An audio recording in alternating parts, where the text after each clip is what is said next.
Vamos falar de crise convulsiva? E se eu te disser que a maioria das crises convulsivas em crianças pequenas não significa epilepsia? E que o maior erro não é a crise em si, é o desespero depois dela. Hoje eu vou te explicar como abordar uma crise convulsiva febril, sem pânico, sem excesso de exames e sem deixar passar o que de fato é importante. Porque sim, na maioria das vezes é benigno, mas você precisa saber quando não é. Vamos começar com a verdade que tranquiliza. Convulsão febril é a convulsão mais comum na infância. Acontece entre 2 a 5% das crianças pequenas.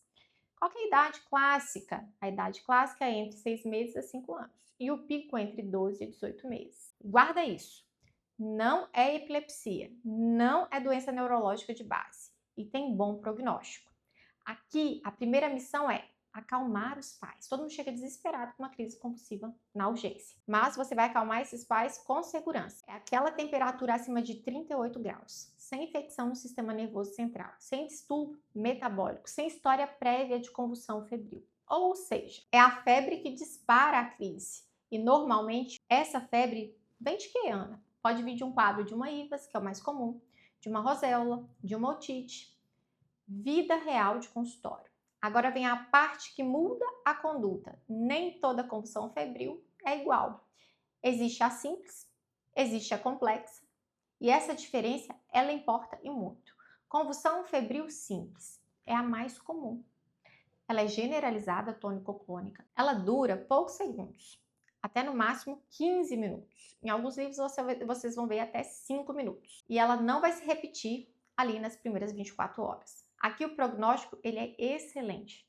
Não precisa de tomografia, não precisa de ressonância e na maioria das vezes nem exame de sangue. Precisa de orientação e presença do médico. Agora presta atenção, convulsão febril complexa. Essa sim, dura mais que 15 minutos, pode ser focal ou pode repetir em menos de 24 horas. Aqui o raciocínio ele vai mudar completamente. Crises focais é mais preocupante, talvez mexe só um bracinho, porque focal levanta hipótese de estrutural. E não é para entrar em pânico, mas é para investigar melhor. E se dura mais de 30 minutos, Ana, você não está mais diante só de uma crise convulsiva febril. Você está diante de um estado epilético febril. E aqui o cuidado é outro. Sempre pensar em infecção do sistema nervoso central. Meningite entra no seu radar na hora. Não dá para romantizar. Agora a pergunta que todo pai faz: meu filho pode ter outra crise? Pode. E existem fatores que aumentam essa chance de ter outra crise? Existe. Maior risco de recorrência são: primeira crise antes dos 12 meses, febre com menos de 24 horas de início, temperatura não muito alta, entre 38 e 38,9. Curioso, né? Às vezes não é a febre altíssima, é a subida rápida, ou seja, aquela temperatura que oscilou muito rápido. História familiar também pesa. Se teve convulsão febril na família, aumenta a chance. Mas não aumenta a chance de nova convulsão febril. Não significa epilepsia. E falando nisso, qual o risco de epilepsia depois? Existe um risco discretamente maior do que a população geral, mas ainda é muito baixa. E isso precisa ser dito com clareza, porque o medo da maioria dos pais não é a crise, é o rótulo da criança ser epiléptica. Agora vamos falar da conduta prática. Chegou a criança para você pós-crise. O que você vai fazer? Primeiro, você vai se perguntar: já voltou para o estado basal? Está ativa? Está responsiva? Segundo, você vai buscar o foco dessa febre. E terceiro, vai classificar como simples ou complexa. Se simples, exame físico normal, criança bem, conduta expectante, orientação antitérmico para conforto, não para evitar a crise convulsiva. Antitérmico não previne nova crise. Isso é importante. Aqui vai um ponto fundamental.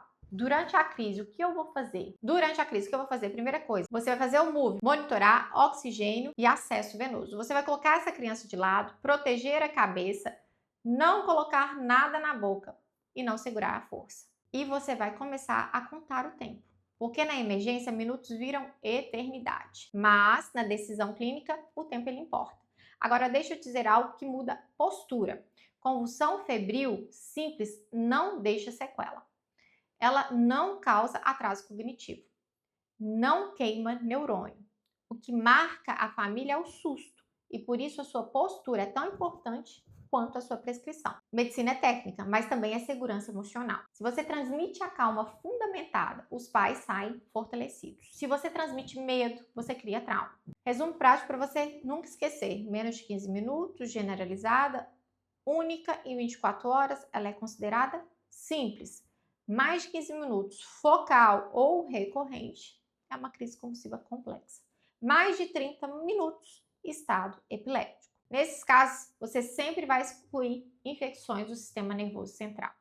Quando algo foge do padrão, convulsão febril, ela assusta, mas na maioria das vezes ela é benigna. O segredo não é dramatizar, é classificar corretamente, porque para ser fácil tem que ser prático. E na pediatria, você na frente sempre. Se esse conteúdo te ajudou, segue o meu canal que eu sempre vou trazer novidades e dicas sobre pediatria.